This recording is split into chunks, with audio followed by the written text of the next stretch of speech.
I'm at the Cary Community Library, so I'm trying to keep it down. I spend a lot of time here. I love libraries. When I was a kid, the librarians knew me by name, and I left every time with a pile of books stacked up to my chin. In fact, I even thought about being a librarian when I grew up. Hi, I'm Amanda Chamberlain, and I help students explore career paths so they can make informed choices that will lead to job satisfaction and success. Today I want to discuss why it's so important for students to test out the careers they're interested in, either through volunteering, internships, and part-time or summer jobs.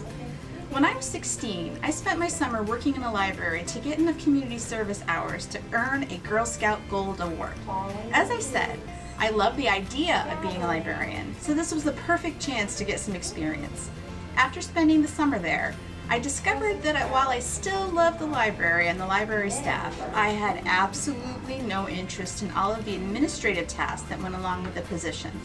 I did get to wear a dinosaur costume for the summer reading program, so it was all worth it. I suggest that every student test out the careers they're interested in. If I had not tried out the librarian role for size in high school, I might have ended up with a master's degree in library science and a whole lot of student debt. Before investing time and money in an expensive education, I suggest that students spend time exploring the careers for themselves. Not only will they gain greater insight into the career, they'll be developing an impressive college portfolio and helpful experience to add to their resume for future jobs. They will also develop contacts that can provide references for future jobs and college applications. What? No resume yet? Well, I have a solution for that. Download my free resume template for students. It's geared toward those who have little or no paid experience. When families struggle with career planning for their kids, I'm here to help.